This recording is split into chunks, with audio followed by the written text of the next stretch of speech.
నమస్కారం. సత్య టీవీ వార్తలకు స్వాగతం. రాష్ట్ర దేవాదాయ శాఖలో అసలు మంత్రి గారు ఉన్నారా లేక కమిషనరే సర్వాధికారిగా వ్యవహరిస్తున్నారా? కూటమి ప్రభుత్వంలో దేవుడి భూములకు రక్షణ కరువైందా అంటే అవుననే అంటున్నారు వైఎస్ఆర్ కాంగ్రెస్ పార్టీ నాయకుడు కామరాజ్ హరీష్ కుమార్. గత 16 నెలలుగా దేవాదాయ శాఖ అవినీతి సామ్రాజ్యంగా మారిందని ఆయన తీవ్ర స్థాయిలో ధ్వజమెత్తారు. దేవుడి భూములను కాపాడాల్సిన అధికారులే నిబంధనలకు విరుద్ధంగా 100 ఎకరాలకు ఎన్ఓసీలు ఇస్తున్నారని ఆరోపించారు. ఒకే అధికారి 3 కీలక పదవుల్లో ఎలా కొనసాగుతారని ఆయన ప్రశ్నించారు.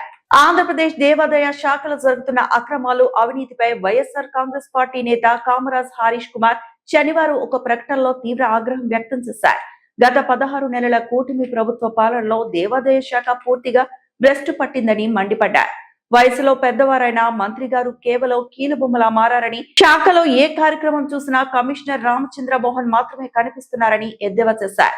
ఎన్ఓసీల పేరుతో భారీ అక్రమాలు, నిబంధనలకు విరుద్ధంగా 100 ఎకరాల దేవుడి భూములకు ఎన్ఓసీలు ఇచ్చారని, రానున్న రోజుల్లో మరికొన్ని వేల ఎకరాలు కట్టబెట్టేందుకు కమిషనర్ సిద్ధంగా ఉన్నారని హరీష్ కుమార్ ఆరోపించారు. కమిషనర్ గా, ఏడీసీ 1 గా, ఏడీసీ 2 గా ఇలా ఒక్కరే 3 ఉన్నత పదవులను అనుభవిస్తూ రూల్స్ ఎయిర్పోర్ట్ దాటించేస్తారని విమర్శించారు. ఆలయాల్లో లోపాలు, అన్నదానంలో అవినీతి. కూటమి ప్రభుత్వం వచ్చాక ఆలయాల్లో కైంకర్యాలు సరిగా జరగడం లేదని, ఎన్నో చోట్ల విగ్రహాలు ధ్వంసం జరిగినా ప్రభుత్వం నిమ్మకు నీరెత్తినట్లు వ్యవహరిస్తుందని దుయ్యబట్టారు. భక్తులకు పెట్టే అన్నదానంలోనూ నాణ్యత లోపించిందని, అవినీతి రాధ్యమేలుతుందని ఆవేదన వ్యక్తం చేశారు. పుష్కరాల వేళ సముద్రైన ఐఏఎస్ కావాలి. త్వరలోనే గోదావరి, కృష్ణానది పుష్కరాలు రాబోతున్నాయని, గతంలో చంద్రబాబు నాయుడు గారి హయాంలో జరిగిన పుష్కరాల్లో అధికారుల నిర్లక్ష్యం వల్ల ఎంతో మంది ప్రాణాలు కోల్పోయిన చేదు అనుభవాన్ని గుర్తు చేశారు. అలాంటి తప్పులు మళ్లీ జరగకూడదంటే తక్షణమే దేవాదాయ శాఖకు ఒక సమర్థుడైన ఐఏఎస్ అధికారిని కమిషనర్ గా నియమించాలని డిమాండ్ చేశారు. హైకోర్టుకు వెళ్తాం. గత 16 నెలల కాలంలో జరిగిన భూముల ఎన్ఓసీలో, ఉద్యోగాల ప్రమోషన్లపై రాష్ట్ర ప్రభుత్వం తక్షణమే ఉన్నత స్థాయి విచారణ జరిపించాలని డిమాండ్ చేశారు. ప్రభుత్వం స్పందించకపోతే ఒక సాధారణ భక్తుడిగా హైకోర్టును ఆశ్రయించి అయినా న్యాయం జరిగేలా చూస్తారని, దేవుడి సొమ్మును దోచుకునే వారిపై పోరాటం ఆపేదే లేదని కామరాజ్ హరీష్ కుమార్ హెచ్చరించారు. అందరికీ నమస్కారం. మీ కామరాజ్ హరీష్ కుమార్, ఎన్టీఆర్ జిల్లా వైఎస్ఆర్ కాంగ్రెస్ పార్టీ అధికార ప్రతినిధి.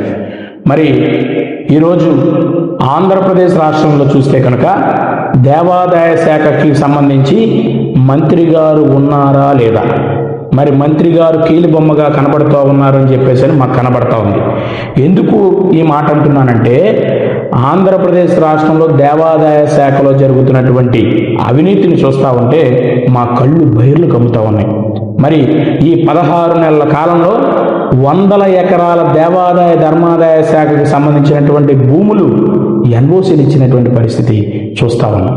మరి ఇంకా రానున్న రోజుల్లో 1000 ఎకరాల భూములకి ఎన్ఓసీలు ఇవ్వడానికి ఇప్పుడున్నటువంటి కమిషనర్ గారు ఎవరైతే ఉన్నారో రామచంద్రమోహన్ గారు సిద్ధమైనట్లుగా కనపడతా ఉంది.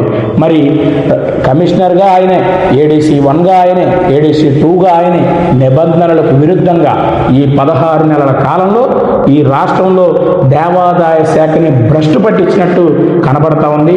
మరి ఈ కూటమి ప్రభుత్వం ఎప్పుడైతే అధికారంలోకి వచ్చిందో ఈ రాష్ట్రంలో ఉన్నటువంటి అన్ని దేవాలయాల్లో ఎటువంటి దేవుడికి కైంకర్యాలు జరగాల్సినటువంటి వాటిలో కూడా లోపాలు, అదేవిధంగా అనేక చోట్ల మరి విగ్రహాలు మరి ధ్వంసం చేసినటువంటి పరిస్థితి, అనేక చోట్ల భక్తులకు పెట్టేటువంటి అన్నదానంలో కూడా లోపాలు కనపడతా ఉన్నాయి. మరి దేవాదాయ శాఖ కమిషనర్గా ఉన్నటువంటి రామచంద్రమోహన్ గారు నిబంధనలకు విరుద్ధంగా 3 పదవులు అనుభవిస్తూ మరి ఈ దేవాదాయ శాఖని భ్రష్టు పట్టిస్తుంటే ఈ రాష్ట్ర ప్రభుత్వం చూస్తూ ఎందుకు ఊరుకుంటుందని చెప్పేసి ఈ సందర్భంగా అడుగుతా ఉన్నాం.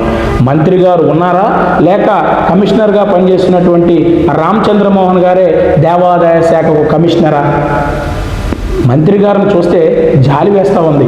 మరి చాలా పెద్ద ఆయన వయసులో, మరి దేవాదాయ శాఖల మీద, దేవుళ్ళ మీద ఎంతో నమ్మకం కలిగినటువంటి వ్యక్తి, దేవుడికి నిరంతరం పూజలు చేసేటువంటి వ్యక్తి.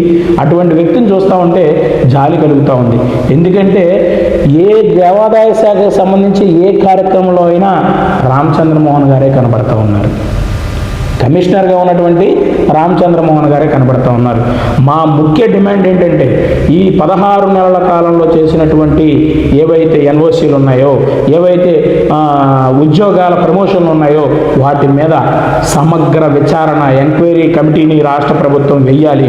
న్యాయస్థానం ద్వారా అతని మీద విచారణ జరపాలని, లేని పక్షంలో మరి ఓ భక్తుడిగా, దేవుణ్ణి నమ్మేటువంటి ఓ భక్తుడిగా మరి హైకోర్టును ఆశ్రయించి అతని మీద ఎంక్వైరీ చేయించడానికి హైకోర్టునైనా ఆశ్రయిస్తానని చెప్పి సందర్భంగా తెలియజేస్తా ఉన్నాం.